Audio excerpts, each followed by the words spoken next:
Good morning friends, welcome mister রান্নাঘর থেকে। আজকে নিয়ে এসেছি রেসিপি হচ্ছে ইলিশ মাছ ভাপে। ইলিশ মাছ কিন্তু আমরা সবাই খেতেই ভালোবাসি। পুরো রেসিপিটা দেখার অনুরোধ রইল। আর ভালো লাগলে কিন্তু অবশ্যই বেল আইকনটা একটু প্রেস করবে এবং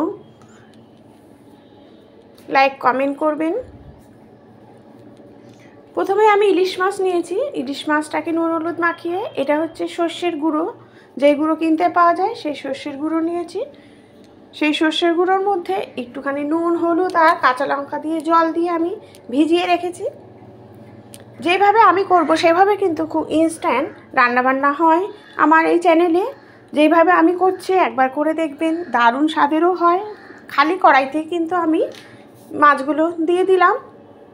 কড়াইয়ের মধ্যে কিন্তু আমি কোনো তেল দিইনি। প্রথমেই ওই মাছগুলো দেওয়ার পরেই আমি যেই পেস্টটা রেডি করে রেখেছি সেই পেস্টটা আমি দিয়ে দিলাম।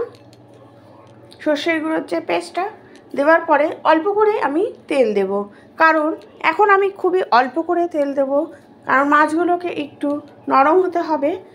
ঢেকে রেখেছিলাম, তারপরে আরেকটু নামানোর আগে কিন্তু অবশ্যই তেল দিতে হবে।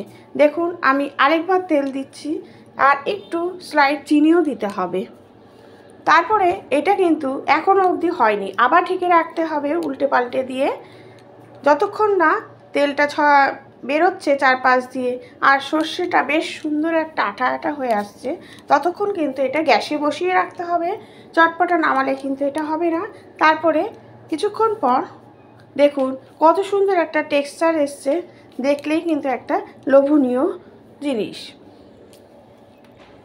কতটা ভালো লাগছে আমার রেসিপিগুলো অবশ্যই কিন্তু কমেন্ট করবেন। দেখুন গরম ভাতে কিন্তু পুরো জমে যাবে ইলিশ মাছ ভাপে।